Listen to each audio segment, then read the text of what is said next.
అందరికీ నమస్కారం. వెంకటేశ్వర స్వామిని చూడగానే లైక్ చేయండి, సబ్స్క్రైబ్ చేయండి. శుభం జరుగుతుంది.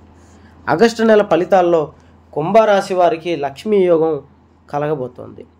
4 శుభవార్తలు వింటారు. సాక్షాత్ శ్రావణ మాసంలో అమ్మ లక్ష్మీదేవి కుంభరాశి వారి ఇంట అడుగు పెడుతోంది. సకల దరిద్రాలు పోతాయి, అష్ట ఐశ్వర్యాలు కలుగుతాయి. అలాగే 4 ముఖ్యమైన శుభవార్తలు వింటారు. ఈ శుభవార్తలు ఏంటో తెలుసుకునే ముందు ఎటువంటి జ్యోతిష్య సమస్యలు ఉన్నాయి నెంబర్కి ఫోన్ చేయండి. గుప్త నిధులు తీయబడను, స్త్రీ పురుష వశీకరణ, భార్యాభర్తల సమస్యలు, ప్రేమ సమస్యలు, చాతబడి నివారణ 3 రోజుల్లో పరిష్కారం చేయబడను. ఈ 4 శుభవార్తలు ఏంటి అంటే, లక్ష్మీదేవి యొక్క ఆశీర్వాదంతో 4 శుభవార్తల్లో మొదటిది, ఇప్పటి వరకు ఉద్యోగాలు లేక బాధపడుతున్నటువంటి వారికి ఉద్యోగాలు వచ్చేటువంటి అవకాశం కనబడుతోంది. అలాగే తలెత్తుకు తిరుగుతారు.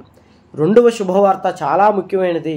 ఇప్పటి వరకు ఇల్లు లేక బాధపడుతూ చాలా అద్దెళ్లలో ఇబ్బంది పడుతున్నటువంటి వారికి తమ సొంతింటి కల శ్రావణ మాస సమయంలో నెరవేరేటువంటి అవకాశం కనబడుతోంది. మూడోది, లక్ష్మీదేవి సాక్షాత్ మీ ఇంట్లో అడుగు పెట్టడం వల్ల మీరు గతంలో చేసుకున్న రుణ బాధల నుంచి బయటకు వస్తారు. సకల దరిద్రాలు పోతాయి, భార్యాభర్తలు చక్కగా ఉంటారు, కుటుంబంలో ఆర్థిక పరిస్థితులు మెరుగవుతాయి, ఇష్టం వచ్చినవన్నీ కూడా మీరు కొనుక్కునే